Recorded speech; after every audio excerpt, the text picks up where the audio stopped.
E eu tô com vocês, viu, gente? Hoje eu dou a mão palmatória, eu dou o braço a torcer, torcido, estou com a China azul. Não dá mais. Não vejo como o Diniz recuperar a autoestima, recuperar o grupo, o futebol convincente, tocar a bola no meio campo, tabela, drible lá na frente, não é tudo para trás, para trás, para trás, ninguém suporta mais. Não há para ele continuar, né? Não sei se ele pediria a demissão no vestiário. Eu, se eu fosse ele, eu pediria. Salário da tudo milionários, eu pediria demissão. Não deu certo. O clube apostou, o presidente apostou nele, Pedro Júnior apostou nele, o Pelaipe, todos apoiaram. Mas tudo tem um limite na vida, gente. Tem um limite. Joguei a toalha e concordo com vocês, meus colegas e minhas colegas de trabalho, pedindo permissão ao Silvio Santos. Vocês têm toda a razão. Não dá mais. Né? Eu espero que ele peça demissão hoje no vestiário, né? Porque realmente, se eu fosse demissão, a cada jogo a torcida xingando ele, Diniz vai tomar caju, né? Não dá mais, não deu liga, a torcida não quer mais, não tem como, não tem como. Se o time tivesse jogado bem e ganhado, a situação dele ainda seria complicada. Jogou mal e empatou, piorou. Eu dou o braço a torcer para vocês, viu? Né? Defendi o Diniz, mesmo com aquele jogo horroroso de quarta-feira. Falei, vamos dar tempo para trabalhar, mas não tem mais tempo para nada não, viu? Não dá mais. Não dá mais. Vocês estão cobertos de razão e eu dou meu braço a torcer, né? Não dá mais, não tem mais como. Não tem como. Não tem mais como. Não, o que eu falei, não tem mais como. Não é nem a questão do resultado. Mal. O time não queria jogado, não tem. O tempo de trabalho é curto, é o único atenuante que tem, mas realmente não deu liga e não vai dar liga mais. Realmente, eu esperava, sinceramente, falei, hoje o Cruzeiro vai fazer um grande jogo, vai jogar bem, vai tocar, vai tabelar. No primeiro tempo teve aqueles toquinhos para trás, toquinho para trás, toquinho para trás, meu Deus. Será? Será que o Renato resolve esse problema aí? Eu sou fã do Renato, meu amigo, meu irmão, não sei não, viu? Não sei se o Cruzeiro pode buscar um treinador lá fora. Eu acho que eu, se eu fosse ele, pediria demissão diária. Ó, gente, tentei, não dá mais, não consegui. Infelizmente, eu gosto do trabalho dele porque eu sou um cara que eu gosto pra frente. E a maioria dos técnicos joga na retranca. A maioria. Mas realmente eu não posso mais defender o indefensável. Eu estou coberto de razão. Será que ele pede demissão? Será que é demissão? Eu pediria se eu fosse ele. Eu ficaria com vergonha. Né? Esse futebol aí não dá. Não dá. Eu ficaria com vergonha. Né? Se eu fosse o Diniz, eu ficaria com vergonha e pediria demissão. Vamos ver. Será que ele pede demissão? Gente, demora. Pela demora, o que a gente sabe, conhece de futebol, pela demora, é sinal de que vai ser demitido ou vai pedir demissão. Eu se fosse ele, eu teria vergonha e pediria. Eu ficaria com vergonha e falaria, pô, apostou em mim, me deu todas as condições, me deu um grupo qualificado, eu não estou conseguindo fazer nada. Chama o Lucha, tá dizendo o Ângelo Silva. Tem que tirar a aposentadoria, hein? O Vanderlei falou que quer ser manager. Será? O maior treinador da história do futebol brasileiro, com certeza, junto com o Tele Santana e Carlos Alberto. O time não cria. Você vê o Gabigol voltar na intermediária do Cruzeiro para buscar bola, ou seja, a bola não chega. Quantas bolas chegaram no Gabigol? Uma, duas? Mesmo assim, numa condição ruim. Complicado. Muito complicado, muito complicado. Eu estou na expectativa aqui dele entrar no vestiário e pedir demissão. Estou nessa expectativa. Porque eu não vejo mais como ele continuar. Não tem mais clima, né? Traga um treinador, né, para dar sequência ao trabalho. São 4, 5 jogos. Dá tempo de montar o time é bom. Teoricamente, no papel é bom, vamos ver. Diniz, boa noite. Eu queria saber de você até que ponto, hoje a gente viu o torcedor insultando, criticando o seu trabalho, cobrando muito de você. Até que ponto isso influencia, não só na questão do seu trabalho, mas também nos atletas dentro de campo? Que a gente via, eu estava atrás do gol, a hora a gente via os atletas nervosos, tentando fazer as coisas não aconteciam, principalmente no primeiro tempo, até com os dois laterais do Cruzeiro, que no ano passado, esses dois laterais, né, recebeu até prêmio, enfim, foram da posição, os melhores praticamente das suas posições na temporada passada. E como é que você vê essa pressão do torcedor pedindo sua saída? Como é que está essa situação? Se houve no vestiário a conversa com o Pedro, com o Matos, que é o que o torcedor mais quer saber? A gente teve uma conversa particular, não vou entrar no conteúdo da conversa, em relação a primeira pergunta, como é que foi? Isso da segunda foi da reunião. A reunião ela teve um conteúdo assim, tá claro, assim, a gente conversou sobre o time, da conversa em relação a mim. A conversa ela tem que existir, É uma cobrança porque os resultados são muito ruins. Até sábado, pela temporada, e para a temporada, os 2 jogos, jogou o Atlético Mineiro, que foi no sábado, parece que foi muito distante. Parece que essa semana parece que passaram-se 2 meses, ou 3, mas não foi. A gente jogou bem contra o São Paulo, razoavelmente bem contra o São Paulo, jogou bem contra o Atlético Mineiro, jogou bem contra a Tombense. Jogamos mal na quarta-feira e jogamos o primeiro tempo mal hoje, o segundo tempo a gente jogou bem. Jogou bem, assim, agora tá assim, tem que ganhar o jogo. Não adianta só jogar bem. A gente precisa de vitórias, a gente tinha falado isso na outra coletiva, a gente precisa ganhar jogo para o ambiente melhorar. Agora, o trabalho desse ano, ele está se iniciando. Chegaram muitos jogadores, que o Jorge fez o primeiro jogo hoje, o Gabigol está adquirindo forma, o Dudu, mesma coisa. Então, existem alguns erros que é por conta de tudo isso que está acumulando desse ano. E a gente carrega o histórico do ano passado. O ano passado a gente terminou mal o campeonato, já pressionado. Então, o carregamento disso é que traz essa pressão e o torcedor está em dócil e está no direito dele. Ô, Diniz, você falou de energia, eu queria que você comentasse um pouquinho da perspectiva para o futuro. A gente sente do torcedor, até por conta do que viveu no ano passado, né? É impossível desassociar isso, né, do que viveu no ano passado o torcedor do Cruzeiro com tudo que não tem acontecido, né, esse ano ainda, mesmo no início de trabalho. Como é que você acredita que pode reverter essa energia para trazer de volta o torcedor para jogar do seu lado, do lado do Cruzeiro? Tem que ganhar o jogo, ganhar jogo e ganhar campeonato. Essa é a única saída que a gente tem.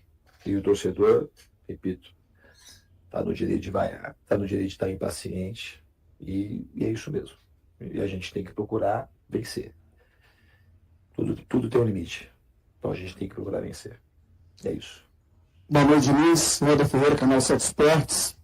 Eu acho que na vida tudo tem um limite. E eu creio que por toda a cobrança que está sendo feita em cima do seu trabalho, que no ponto de vista de talvez 90% do torcedor do Cruzeiro não é tão bom assim. Como você mesmo tem dito, que foi muito bom os jogos que teve, os amistosos que teve. Só que o esquema de jogo do Cruzeiro é sempre o mesmo esquema. Até que ponto esse esquema pode ser mudado para que o Cruzeiro seja um pouco mais eficaz, principalmente para criar chances de gols contra os seus adversários, no caso, a equipe que não tem o elenco que o Cruzeiro tem hoje. Boa noite. Eu concordo com a sua análise com o jogo do Atlético e com o primeiro tempo de hoje, mas contra o Atlético Mineiro a gente criou chance. Hoje a gente também criou chance no segundo tempo para virar o placar do jogo. Tá, mas assim, é pouco ainda. A gente tem que poder criar mais, a gente tem que ser mais incisivo. E tudo, como você bem disse, tem um limite. E a torcida está no limite dela. Então a gente tem que entregar vitórias o quanto antes. Ô, Diniz, boa noite. Ainda sobre o desempenho que você falou, elogiou no segundo tempo. Algumas bolas chuveiradas em excesso. E você fez alterações para começar aí a segunda etapa, tirando 2 laterais de origem, colocando o Vidalba e colocando o Marquinhos. Eu queria saber dessas alterações, o que você pretendia, deixando 2 outros de origem no banco, logo num começo de temporada, para testar esses atletas que vinham recebendo essas chances. Eu queria o que aconteceu no jogo. Eu queria que a gente fosse mais incisivo, que a gente ia ter mais peso na área, ia ter mais cruzamento. O gol provavelmente ia sair assim, como o gol contra o Criciúma, se você lembrar, que estava com linha baixa, saiu assim, como o gol contra a Tombense saiu assim, e o outro gol provavelmente ia sair de cruzamento, ou de rebote, ou de chute fora da área, que foi o que a gente produziu. Os caras jogando com 9 ou 10 caras nas desviações da área, os gols vão sair de cruzamento, ou vai sair a maioria de chute fora da área. Então a gente teve chance, teve bola na trave, teve chance de fora da área, teve chute de Matheus Pereira, teve chutes assim que poderia do Gabigol, que alguns deles poderiam ter entrado. Então o que eu queria com as mudanças é isso. Não queria uma coisa convencional, trocar lateral por lateral, para a gente talvez sofrer do mesmo jeito que a gente sofreu no primeiro tempo. Então, assim, em relação àquilo que eu queria o que aconteceu no segundo tempo. Se a gente tivesse jogado dessa forma no primeiro, muito provavelmente teria ganho o jogo até com uma certa facilidade. Diniz, queria que você avaliasse a mudança que você fez na zaga, com a presença hoje do Jonathan Jesus de titular e pela primeira vez com 3 atacantes, né? A volta do Caio Jorge. Te agradou esse esquema com 3 atacantes? O Dudu ainda está um pouquinho fora de ritmo para você? O Dudu, todo mundo sabe que ele viria fora de ritmo. Está praticamente 2 anos sem jogar e vindo de uma cirurgia que deixou ele fora só pela cirurgia, coisa de 9, 10 meses. E todos os problemas que a gente sabe que ele teve no Palmeiras. Então a gente, jogadores sabendo do risco que corria e que a gente, com o tempo, oferecer jogo para ele, treinamento para ele adquirir a melhor forma. E a gente sabe o tamanho, tudo que o Dudu produziu nos últimos anos aqui no futebol brasileiro. A gente espera dar a condição para que ele consiga voltar a brilhar. Então, em relação aos 3 atacantes, assim, no primeiro tempo, obviamente que eu não gostei dos 3 atacantes. Né? E mais o Matheus Pereira encostando. Eu acho que no segundo tempo a gente conseguiu, porque não era problema dos atacantes, era o problema a gente estava com uma dinâmica muito baixa para poder ter lances criativos e errando muito passe bobo e também marcando mal. Então, o primeiro tempo não serve muito de base para a gente fazer uma análise daquilo que a gente pretende do time. Acho que o segundo tempo... Ó, a informação que eu tenho é a seguinte, até azul.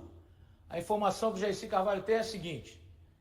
Por enquanto, o Diniz continua técnico. A informação que eu tenho, por enquanto, ele continua técnico. Se hoje à noite os dirigentes vão pensar, repensar, se até amanhã vão mudar, se vão ligar hoje à noite para algum treinador e amanhã anunciar a demissão, é outra coisa. Mas, por enquanto, a informação é de que ele fica. Por enquanto, a informação é de que o Fernando Diniz fica, tá? Conversei agora aqui. Neste momento não sai. Neste momento não sai. Tá me dizendo a pessoa aqui, então a informação que eu tenho neste momento é de que ele não sai. Neste momento, mas, claro, o presidente Pedro Lourenço, o vice-presidente Pedro Júnior, o CEO Alexandre Matos, o diretor executivo Paulo Pelaipe, eles vão conversar, pensar, né? Talvez hoje à noite consultem algum treinador aí, né? E anunciem a demissão amanhã. Pode ser, o futebol é assim, né? Enquanto não tomaram nenhuma decisão de demiti-lo, tá? Essa é a informação que eu tenho. Por enquanto, o Diniz mantido como treinador. Por enquanto, tá? Informação aqui do Jaircy Carvalho. Tomara, né, aí pelo torcedor, que hoje os dirigentes repensem, que busquem um outro treinador e que possam trazê-lo. Mas, por enquanto, a informação é de que o Diniz continua. Por enquanto, viu, gente? No futebol não é verdade que dure 1 hora. Né? Então, a diretoria hoje se reunir, deve pensar, consultar um outro treinador, talvez, né, e dizer para o Diniz que não dá mais, ou tá, que o trabalho possa fluir. Né? Então, por enquanto, para a tristeza da China Azul, o Fernando Diniz, viu, gente? Essa é a informação que o Jaircy Carvalho Esportes tem para vocês. Estamos ao vivo em cores, canal Jaircy Carvalho Esportes, agradecendo a TV Samuca por termos usado as imagens. Natan, Estados Unidos, não assista o jogo do Cruzeiro enquanto tiver esse cara. Tá aí, ó, torcida revoltada, né? Mas digo, por enquanto, é o que está dizendo aqui, por enquanto ele fica. Por enquanto, é sinal de que alguma coisa pode acontecer essa noite, né? Buscarem outro treinador, tá? Porque também vai mandar embora aí. Quem vai pegar o time agora? Então tem que conversar, futebol é assim. Conversa com o treinador, conversa com o outro, vê quem está no mercado, busca. E aí anuncia, quem sabe, hoje à noite ou amanhã, uma possível demissão do Diniz. Mas por enquanto, o Diniz, Fernando Diniz, técnico do Cruzeiro, por enquanto.